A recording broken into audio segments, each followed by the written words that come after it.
I guess the first place that we do want to start is obviously we're recording this the night after yesterday's match against Western Storm, and obviously absolutely devastating, heartbreaking for you guys. But how are you feeling? And talk us through the match, because you were so close to getting that win on the board in the Charlotte Edwards Cup, and it just didn't happen right in that last over. Yeah, it was a tough day. I think you could just see it straight away from how the game finished. I was standing at deep mid wicket and had a very good picture of the whole ground, including the supporters, and we were all just on the floor. And cricket is actually a really cruel game. Like that game was just a roller coaster. Like we're in it, then we thought, okay, it would need to pull it back a little bit, but you could just see like how much passion all the girls have to really drive to win, like just win this year. Like there's nothing more that we want to do, but actually it's really exciting as a team and how far we've come. We've improved so much, and a win's not far away. And yeah, I guess this morning I felt like I was hit by a bus, to be honest. Like all the adrenaline calmed down and everything, but we've got to turn it around really quickly because we've got another game on Saturday, so refreshed and ready to go again from tomorrow onwards. And obviously it's been sort of a turbulent time a little bit at Sunrisers, with Trevor Griffin departing and now being head coach of Western Storm. How challenging was it for you guys as players to face your former coach so soon? Yeah, it's one of those things. It's something that we can't really control, and that's kind of what we said together in our huddle the day before that game and yesterday, just saying, with everything that's gone on as players, we've just become even closer and stronger. And maybe it's the drive and the unity that we needed, because honestly, this is probably the most fun I've had on the pitch with the girls this year so far. So it's really exciting, and I'm just happy that we're moving forwards and it's driven us to go forwards. Yeah, I think unity is such a key word, isn't it? And you can definitely kind of get that sense on social media at the moment about the togetherness of the group. And obviously a change in kind of leadership towards the end of last year as well with Kelly Castle. How have you found her kind of coming into the mix as your kind of new leader for the season? Yeah, she's great. I mean, she gets a grasp of like everyone's emotions, and she's really passionate, and she's got a calm head on her as well. So it's something that we needed, and a bit of consistency as well from last year. So all these little things, they're all just starting to piece together, and we're just finally starting to settle. And I think that's the biggest difference. And she's great, and mixed with all the pros together, we're kind of driving that culture and that environment that we want. So we've been constant throughout the whole winter, and we're just trying to bring the wider squad and the academy girls that come through as well into the mix. And Kelly's a great leader in embodying all of our culture and environment and stuff. Yeah. And it must also be nice to have that working relationship with Kelly, because you are vice captain to her. So what was it like to find out you were going to be vice captain for the 2022 season? Yeah, it's really exciting. It's probably it's a role that I had last year and the year before. It probably wasn't as well documented, but yeah, it's really exciting. I've played a lot of cricket and a lot of experience, and to kind of share that with Kelly and with the rest of the team is just nice to kind of share my experiences with the girls. And I really enjoy leadership roles. Have done for a long time, so it's something that comes quite natural to me, and me and Kelly get on really well, so it's a natural partnership. When she's got the ball in her hand, I take over. When I've got the ball in my hand, she's commanding and leading the troop, so we work really well together. And it has been kind of a tough few years and stuff without getting those wins on the board. So obviously you've said there is a switch now, a complete unity, positive kind of culture and everything. But what has the changes been to get to the point where you are now, where you are kind of really competitively chasing down those wins?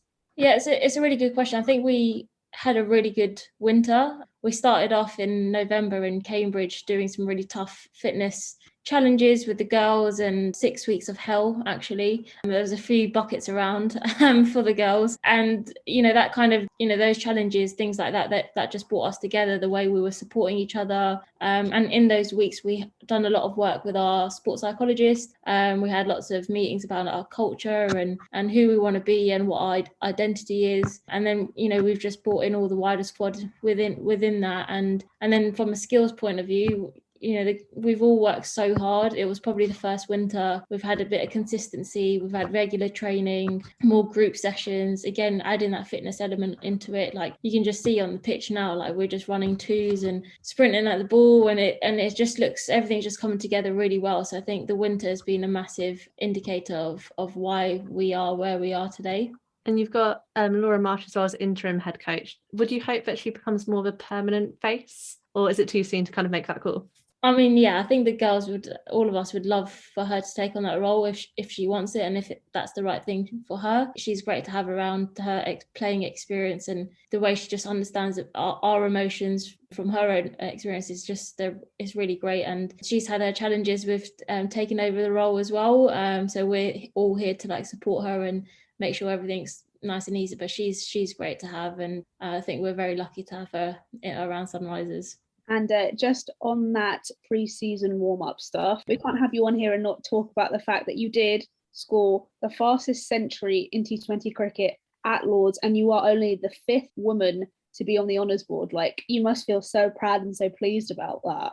Yeah, it was really exciting. I'll be completely honest, when it happened, I just was like, just the lead up into that game, to be completely honest, I had 4 single figure scores, and I just said to myself, I'm like, come on, Naomi, you need to sort yourself out here. And to then go at Lord's and just have a good time and do all the things that I set out to do was really special. And also there was a lot of people that I'd played for or against as well through the MCC and various spectators. So sitting back and reflecting, it was really special. And I definitely, it's not something you can say that you scored 100 at Lord's. So I guess it still, for me, hasn't really sunk in like it was a game of cricket for me at the end of the day. But I'm sure in many years to come, I'll look back at it with like really fond memories and take it in.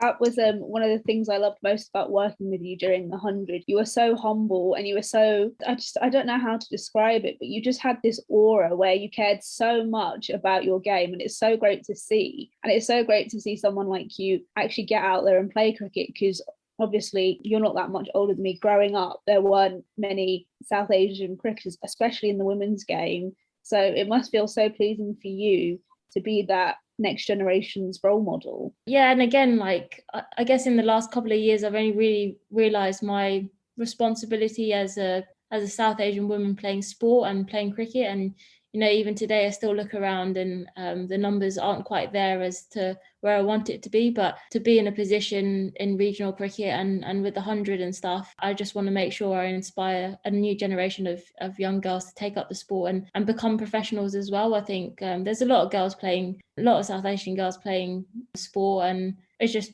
making them aware that they can actually do this as a career and trying to get through those barriers or education or whatever it might be. So yeah, I'm lucky to be where I am, but yeah, I hope one day like other girls can see other of the same girls playing the sport at a higher level.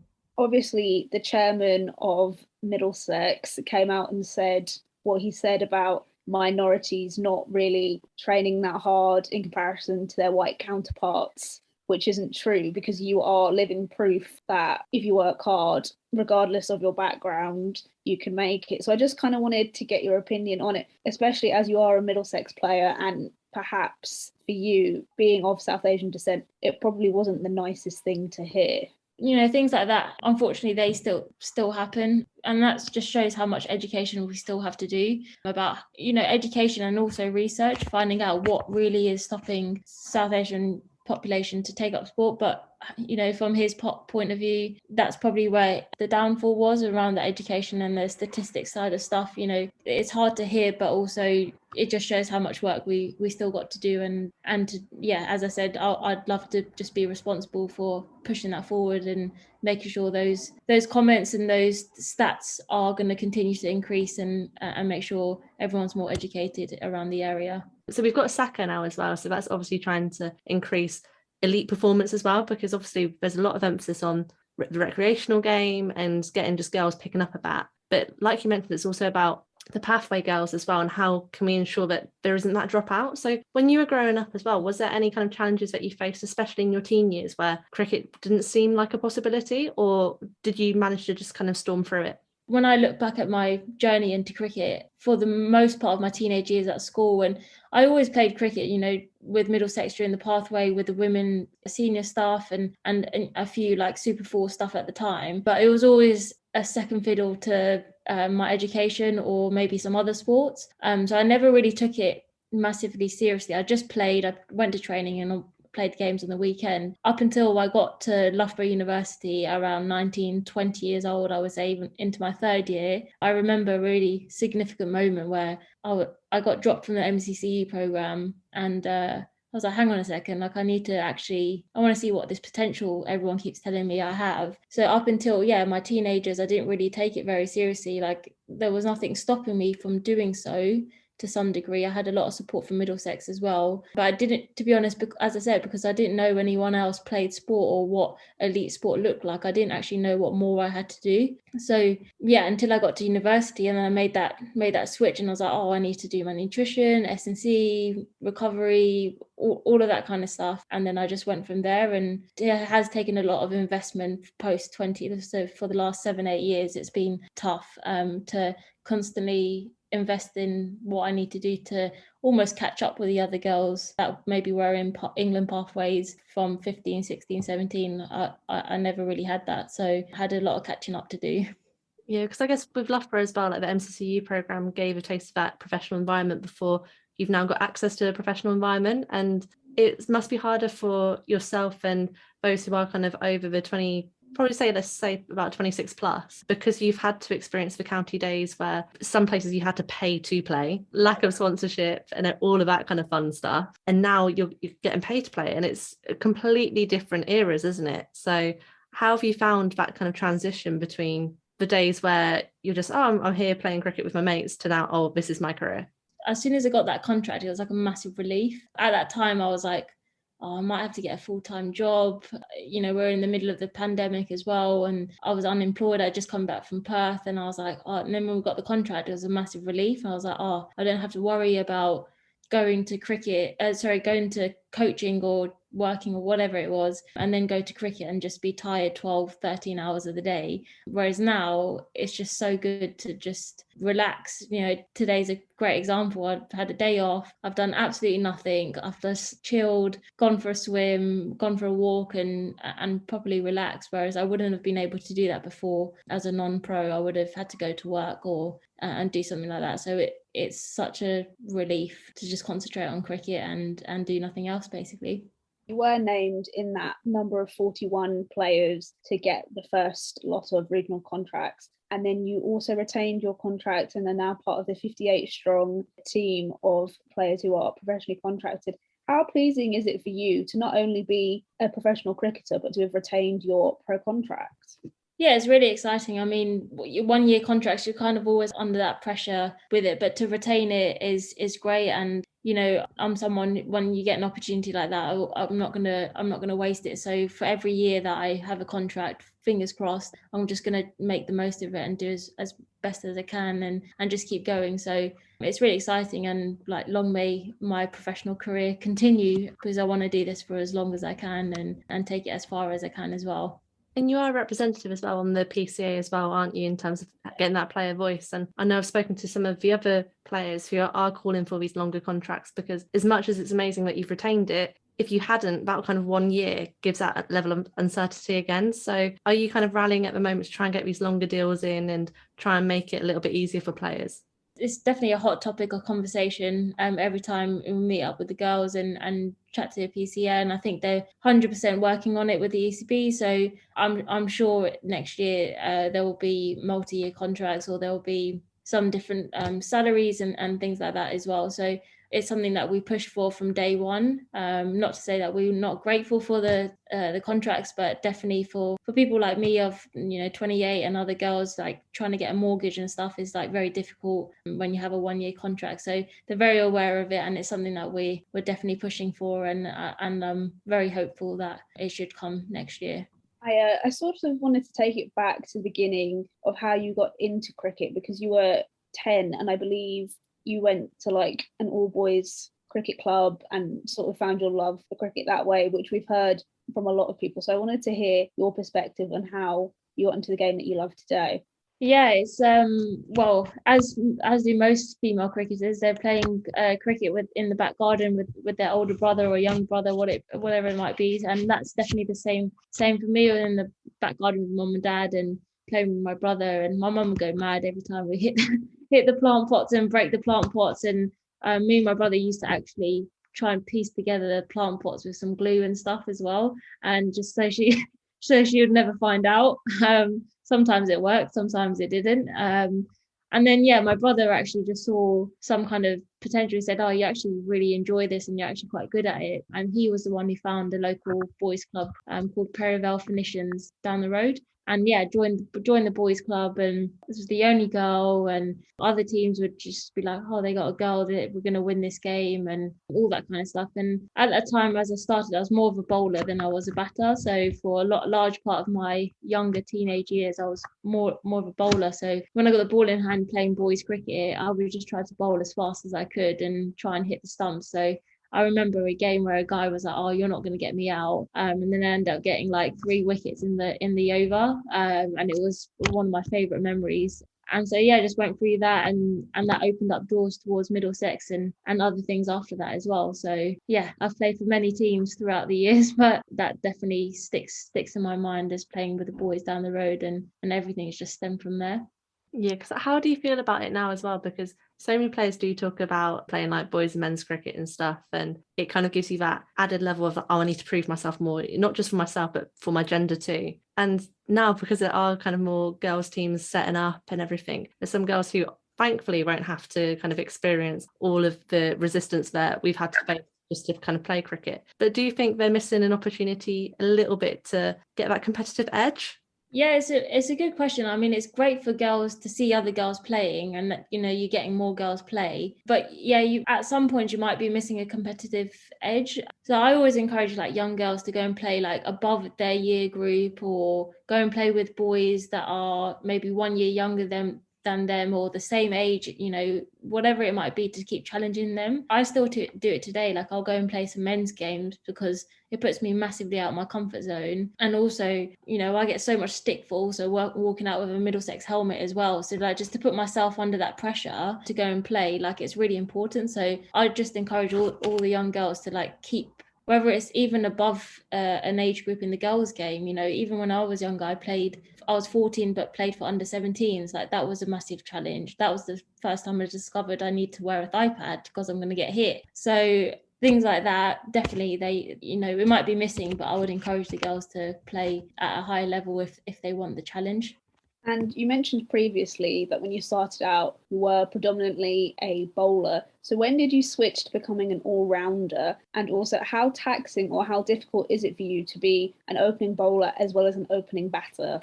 Yeah, it's taxing for sure. So the batting side of things, when I finished university, I went to Australia, Melbourne, when I was 21. And that was the first time in general that I said I'm going to commit 100% to cricket and not have any education either. And I worked with the coach, Carl Sandry, at the time, and he was really great in really spending hours and hours with me throwing balls at the club. And I just worked on my batting the whole time. Before I left for Australia, I was batting at 9 for Middlesex. And when I came back, we had a new coach. And Dunks at the time didn't want to open the batting, and I was like, oh, I'll take that spot. And then the new coach was like, yeah, sure, took it, and then just made it my own, and put that, and having known that I put the work in Australia as well, batting in the top order there as well and getting that experience, it kind of set me in good stead. I still had a lot of learning to do that year, but that was almost a really important year for me, a turning point. I wasn't even in a KSL team when I came back that year, and to then show what I could do with the bat and make that switch was really good, and it just added another element to my game. And then over the years, it's just been really difficult to balance the two skills and kind of understand what kind of role I want to be. One time I was a bowling all-rounder, then I turned into a batting all-rounder. Now I would say I'm fully like in the middle. So yeah, I have to probably do an extra training session in the week to kind of top up on one of the other skills, but I love them both equally now, and definitely the love for bowling has come back over the last 2 years as well. So it's really exciting.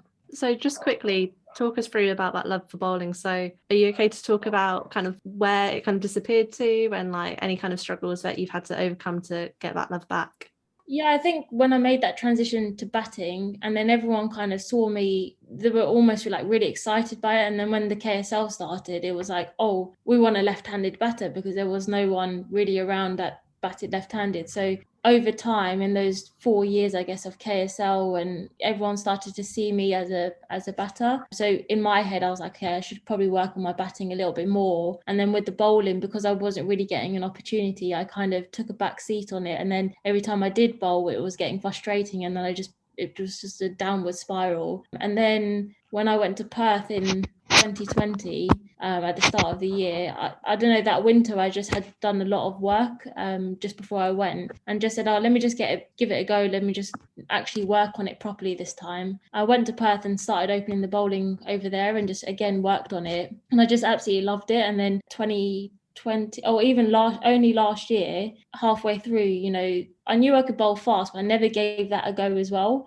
So I was like, okay, let me just run in hard and bowl as fast as I can. Let's see what happens. And then it's just stuck, and that's put me back on the map again. And so again, I've just had a really good winter bowling, and I've just absolutely loved it. And also just probably managing my body and my workload has been probably the difficult thing. Like, I had a stress fracture 2 years ago, so that was frustrating. I'm really rubbish at mobility and flexibility, so that doesn't help me at all. So just working on all those things, and then I guess my sports science brain comes into it. It's like a really fun thing for me to work on myself and work in all those areas and get that love, and that's probably what's made me love bowling again. You're enjoying your bowling again, enjoying your batting again. And I just want to focus on your batting, because it can be so hard as an opener and stuff if you're not scoring the runs and stuff, like we mentioned earlier. And how do you kind of balance the psychology of that? Because it can be really tough, and you've got to kind of just remember, okay, like, one score doesn't define me. And what does that look like in practice? You know, it's a really hard question because I think there's a lot of batters and a lot of people across the world still trying to figure that out. But I think the ones that do it the best are the ones that kind of stay neutral. So even when you do score runs, or even when you don't score runs, you're just staying at like a middle ground. You don't get too high, you don't get too low. It's really important to celebrate your hundreds and your 50s and so on, but also it's not to get too high, because then you put expectation on yourself, you put that added pressure. And then, you know, when you score low scores, then you're the same thing, you're putting expectation pressure on yourself to then go and score runs, then you start doing different things. So I've learned a lot over this winter on mindset about just trying to stay neutral and trying to just reflect in a non-emotional way, and just going back to your processes or your routines or whatever it might be to kind of reset and go again. And yeah, I've worked with our sports psychologist a lot on that, and she's been a massive help for me to just keep going again, reset, go again, and just make sure you don't attach the scores to your worth also. I think that's really important, that it's just a game of cricket and we just go again the next day. But to get to that point is really hard. I've done a lot of like journaling and analysing of routines and stuff as well. So I think that's the best way to go about it. Yeah, that's going to be such useful advice for any kind of young girls listening, especially, and boys too. But I think just getting that mentality right is so important.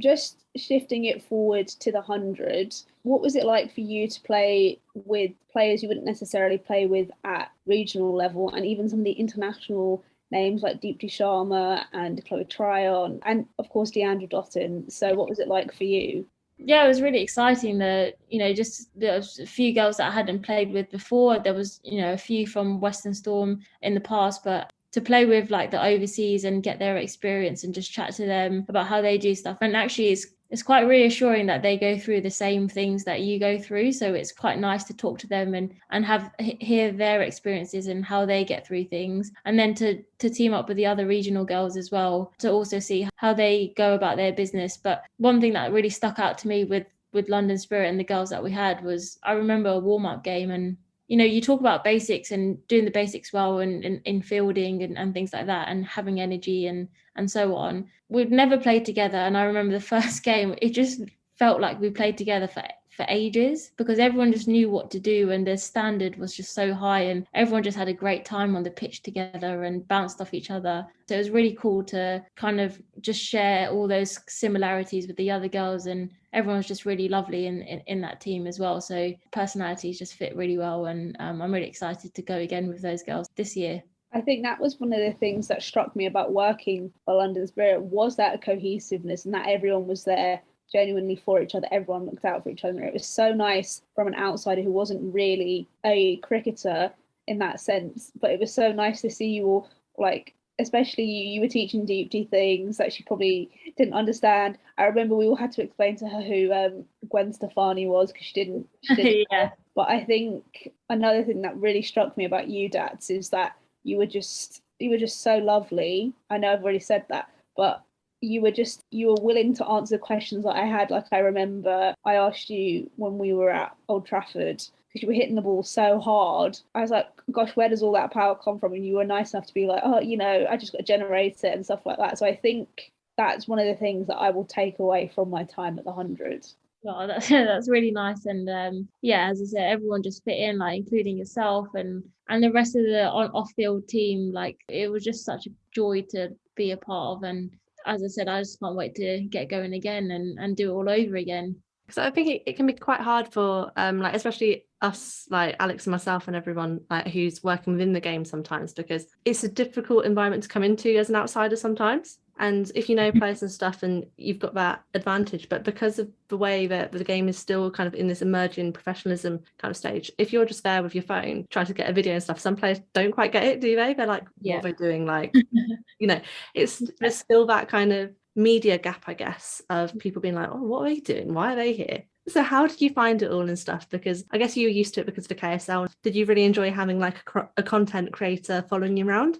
Yeah, it was pretty cool. I mean, like, I'm quite shy sometimes. So like for me, like, I would want to do stuff, but then I always need a little bit of a push when it comes to those kinds of things. But yeah, it's really cool to create content because at the end of the day, that's what the fans want to see. That's what young boys and girls want to see. And that's how we're going to grow the game. So like, it was, it might be, you can see the girls that were really natural, and you can see the ones that, I don't want to do that. But I think once you were comfortable with Alex, so when Alex was there, when people got comfortable, it was really easy. And I think at the end of the day, people do want the little bit of fame on social media now and again as well. So yeah, it was good fun, and you can see them how much of an impact those kind of things make when you have people filming stuff behind the scenes, and I guess fans can get that much closer to the players. Yeah, it's such an important part, and it's sometimes hard as like working in the media side of things to get that balance right, because obviously we're not there to be everybody's friend or whatever, but at the same time it's also quite hard because sometimes you feel a little bit like, oh, they just think I'm some weirdo trying to fangirl or whatever else, and it's like, that's not the case. Yeah, no, definitely not. I think that everyone knows what the objective is, and I mean, I did worry for you, Alex, a couple of times when you come in, so you could trying to create the best content ever, and I was like, oh my gosh, she's gonna get hit by the ball. But arguably that's how you're going to get the best content, making sure you're there and don't miss anything, basically. And it's really exciting. It must be a tough job, I have to say. I wouldn't want to do it myself, but it's a tough job, and I guess everyone's very grateful for people like you guys to champion and share everyone's stories as well. To be fair, I only got hit once, and that was when we were at Sophia Gardens, and that was when Sophie Monroe kind of hit the ball. I wasn't even standing anywhere close to the nets, and I just got hit. But I also think that Deepti thought I was just her professional photographer, because she's like, film me all the time, film me. Oh, she loved it. She loved it. I think that was one trick that the social media team missed out on, because obviously Deepti's got a huge following, and of course they want to pan to more of the England players, but you're missing such a huge market there. So maybe next year, if she gets picked for London Spirit, because unfortunately she wasn't picked this year. You never know, she might get picked. The lineup's still not fulfilled. So yeah, she was very much like, but Deepti was always one of those, especially in training as well. She's like, easy, Batesy, easy. And then everyone else was just like going for it, and she was like, easy. So the back of Deepti, we all love her. She's all a great character, hysterical. But I wanted to know, for you, what did it feel like to walk out to that crowd at Lord's for the first game? It was pretty special. I've definitely had goosebumps, like walking out of the archway and the fire running out to the middle, and it's just massive adrenaline rush, really. And then every time I looked up and looked around, there was more and more people in the crowds, and it was just really exciting. As that's, as a player, like, that's exactly what you want to do. You want to stand there, you want to play in front of people watching and things like that. So it was really exciting. I think I went through all the emotions of adrenaline and grateful and can't believe I'm here, and all that kind of stuff. So yeah, it was really exciting, and yeah, I hope we get the same amount of crowds this year as well. And how did you find it from a distraction perspective? Because from going from your Middlesex days where you'd get small numbers in to then KSL days where you get more numbers in, and then the 100, you've got so many more eyes on you. You've got, like you said, all that kind of fanfare, the fireworks, the waiting before you go out to bat, whereas they're dictating it for you. So how do you find that? It's very strange.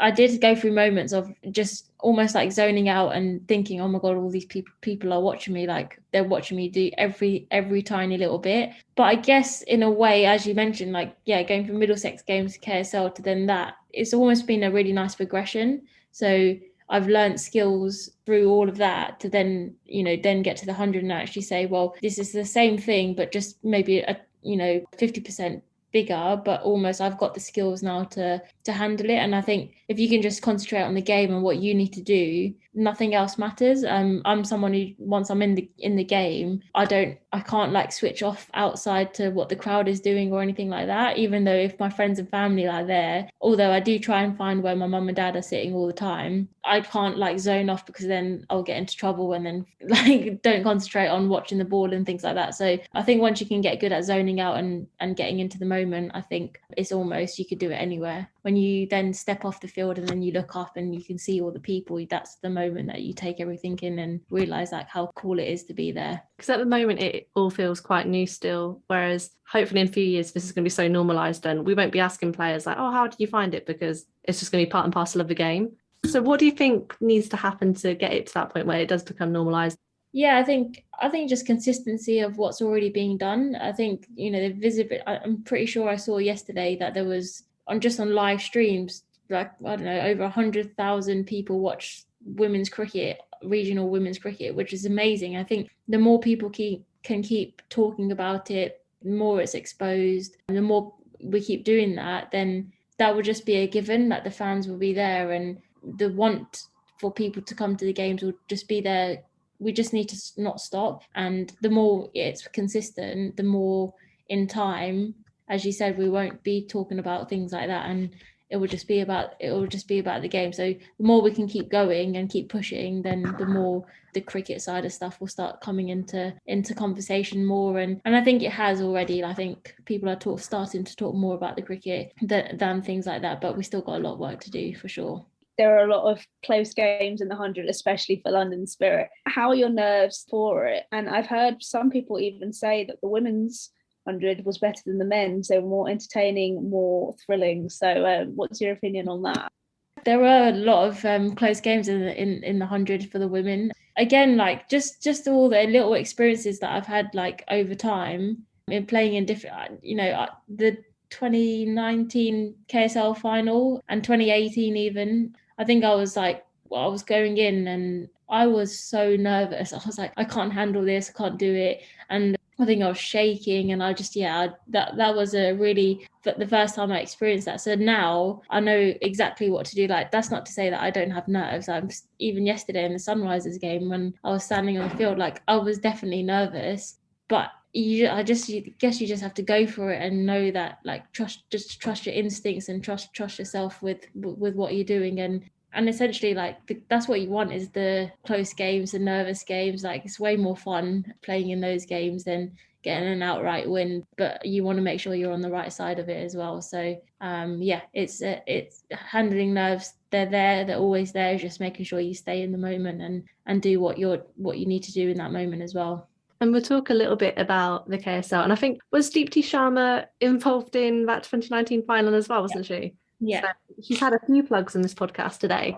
But how important was the KSL for you? Because that was kind of the first proper professional, although it was only for a few weeks, it was perhaps the first professional kind of glimpse of what was to come now. Yeah, it was a really important moment. You could see that was kind of the building blocks for the regional cricket. yeah, when you were there for the 5-6 weeks and you experienced that professionalism and training every day and being almost in a bubble, it definitely gave like all the girls like skills to, now that everyone's professional, to kind of transition into this world. So it was really important that we had that exposure and played with other international players on a big stage and had the media, had the fans in as well, and things like that. So it was definitely a really important stepping stone for what we have now, and definitely put a lot of players in a good way and good preparation for them today. And can you remember like making your debut in the KSL and the thoughts and feelings that kind of went into that and how proud you were? Yeah, I remember, as I said, that year was a really weird year anyway. I got drafted in a week. The competition started, everyone had already been at Surrey Stars for 1 week, and then I joined in. So everyone had their kit, everyone had all these things. I didn't have anything. So I remember walking into that environment and being really nervous. And then to find out I was going to play, I was like, oh, wow, I wasn't expecting this. And then, yeah, getting my cap and having that feeling. I think, if I'm honest, I can't actually remember where we were playing, but just to be around and play in one of the first games of the KSL was really exciting. And I think there were quite a good crowd in. I think we might have been at Guildford, and yeah, it was really exciting just to be a part of the first year of the KSL and make that debut and get the ball rolling that year. And what kind of inspired the switch to Western Storm as well? Obviously picking up plenty of silverware across your time in the KSL, but what kind of dictated that? Probably a decision that wasn't up to me, but these things happen. After 2 years at Surrey Stars, didn't play many games in that second year, so I kind of knew it was coming to some degree. Again, that was probably a really significant moment where I didn't actually know where I was going to play. I didn't really do too much to put myself out there apart from just having a couple of conversations. And then yeah, I just went to a couple of trials at Western Storm and I absolutely loved it. And I just felt really comfortable in that environment and then managed to show a lot more of myself there as well. So then going into Western Storm, that was a really nice fit for me. And it was nice to be away from London as well, to kind of just somewhere different and enjoy that part of it as well. The best part of the world. But I'll pass you over to Alex for the next question. So we've obviously talked a lot about your heritage and being a British South Asian. I wanted to know, how do you deal with the pressures of being that sort of focal point for female cricketers?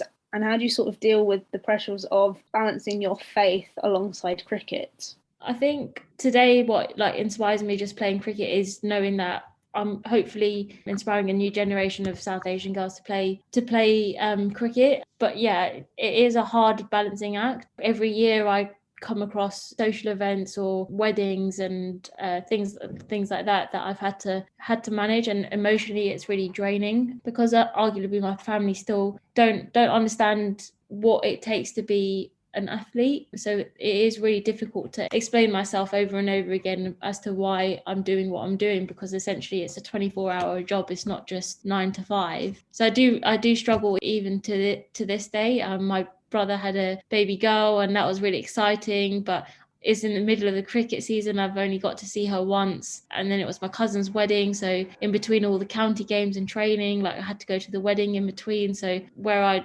probably want to just relax and things like that, it's hard to switch off and do that. So I've just had to get really strong at saying no to lots of things, probably more than maybe other people have to, because of the expectation of that I have to be at some of these events. But at the end of the day, I think everyone's still really proud of me and really supportive of me. So I can't say that it's not that they don't understand, they just wish I was there. But just it's hard to understand the job that I do. So yeah, it's hard.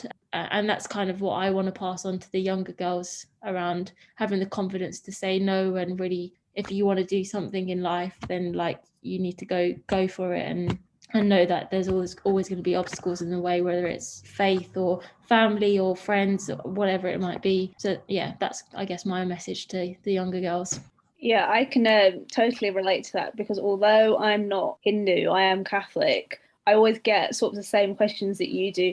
Oh, is this the right career path for you? Oh, do you not want to do something more, with more of a plan? What do your parents think? And I think that for me, my parents have always said, do what you love. Don't don't waste your time doing something you're not going to be happy with. And I'm so grateful, and I'm sure you are too, to have parents that back you in that sense, because there's no point doing something you don't like. And also, who cares what your parent like about if you're applying for a job or something that's not particularly academic, like sport or journalism. Like, it doesn't matter what your parents think, because they're not going on to do the job. So that's why when I look at you and I see Isha Gura in the media, it's such an inspiration for me, because growing up predominantly in the journalism industry, there's no one who looked like me. And now it's sort of becoming that way. And like you were saying, how you want to be that inspiration, I kind of want to do that with the podcast and with my job, just so that people don't have to struggle as much as we did. Yeah, it's 100% correct. Like the more people like you, me, everyone that just goes and does what they want to do, you're just going to grow the next generation of doing it, and we'll start seeing change. Like already we're seeing so many changes in even just, I guess, the film industry, or just people on TV. Like it's so cool seeing South Asian women more represented on the screen, and you can see them there. So same as in sport, we've got a lot of work to do, but yeah, it's not easy, but we'll get there. Like we'll get there. Even as a 28-year-old woman still doing, arguably successful in what I'm doing, it's still difficult conversations to have with people around me, but I wouldn't have it any other way. And I just wondered as well, what took you to number 10 this week? I honestly don't know. When I got the message about saying, we've got an appearance for you, do you want to go to 10 Downing Street? I was like, what on earth this go? I was like, this is a bit weird, isn't it? So as I got there, I was like, yeah, it was Middlesex Day that day, and there was a school that went to 10 Downing Street as well, along with the participation team at Middlesex, and a couple of the men's players as well. And we went there, we played a bit of cricket at 10 Downing Street in the garden, and then we went to the front of the door, took a couple of photos, and then out walked Boris Johnson. And I was like, oh my God, I wasn't even expecting Boris Johnson to be here. He's an interesting person, to say the least. And I'm sure a lot of people were telling me, can you please bowl a bouncer or something at him? I was like, I will try my best, but I can't promise anything. So that was an interesting experience. But on the whole, it was very surreal, just walking around inside, getting a little tour and a few stories inside. One of my favorite ones was when they have an evacuation, there's these two, like, you need to save the Prime Minister and you need to do something else, and then the third thing you need to do is to take the two pictures that are worth £17 million each. And I was like, are you serious? You're going to take the pictures in an evacuation as well? So learning things like that was pretty cool, but it's not every day that cricket takes you to 10 Downing Street. It's probably something I'll remember for a very long time.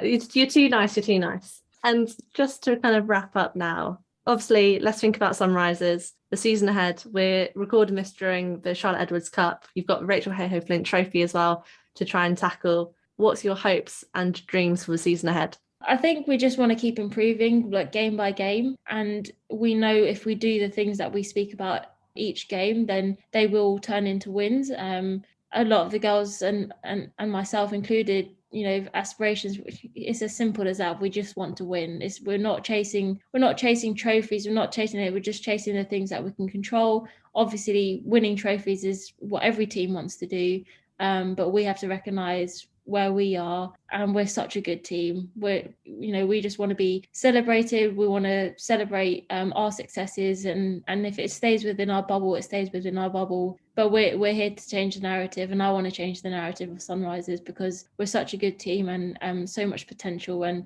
we will get over the line, and that's all we need to do, is getting over the line more times than we did last year. So that's the goal. I think that is a beautiful way to round up on it, and Hannah is echoing my sentiments. So that's something we like to do at the end of the pod, is just ask some fun questions that don't really make you think. Don't worry if you struggle too much. Charlotte Edwards struggled on this when we asked her some questions. So there we go. One we like to start off with is, what would be your ideal item at a standard village cricket tea? I'm actually going to go like scones and jam and cream. I think you may have started the debate on how it's pronounced, but whatever it's called. I say scones, so it's no skin off my back.